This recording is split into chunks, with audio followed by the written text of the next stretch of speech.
দিল্লির যন্তর মন্তরে আজ তিপ্রা মাথার সুপ্রিমো প্রদ্যুৎ কিশোর দেববর্মা সহ তার দলের সদস্যরা ধর্ণা প্রদর্শন এবং সেই ধর্ণাকে সমর্থন জানিয়ে আজকে কিন্তু স্বামী বিবেকানন্দ ময়দানে লক্ষ্য করা গেছে তিপ্রা মাথার বিভিন্ন শাখা সংগঠনকে সেখানে দাঁড়াতে তাদের বিভিন্ন দাবি দেওয়া, যেমন তিপ্রা একর এবং সঙ্গে গ্রেটার ত্রিপুরাল্যান্ড বাংলাদেশীয় অবৈধ অনুপ্রবেশকারী এডিসিতে ডিরেক্ট ফান্ডিং সহ আরো বিভিন্ন দাবি দেওয়া নিয়ে গত জুলাই মাসের 5 তারিখ ডেভিড মুরাসিং আগরতলার উত্তর গেটের থেকে যাত্রাপথ তারা করেন এবং আজকেও দিল্লির যন্তর মন্তরে মাঠে একদিনে বিক্ষোভ তারা করেন।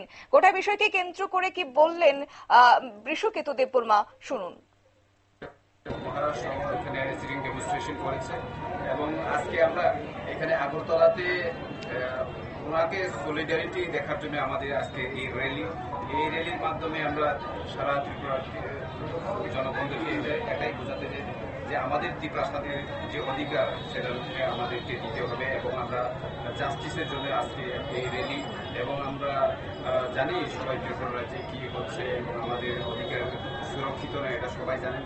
তার জন্য আজকে আমরা এই র্যালি এখান থেকে শুরু হয়ে অবশ্যই এই দিনে যন্তর মন্তরে সেখানে বিক্ষোভ, প্রোটেস্ট এবং এই আন্দোলনকে কেন্দ্র করে আজকে সারা রাজ্য জুড়ে মশাল মিছিল করেন। আগরতলা শহরেও তাদের দল থেকে মশাল মিছিলের আয়োজন করা হয়। নিয়ে নিচ্ছি ছোট্ট একটি বিজ্ঞাপন বিরতির, সঙ্গে থাকুন।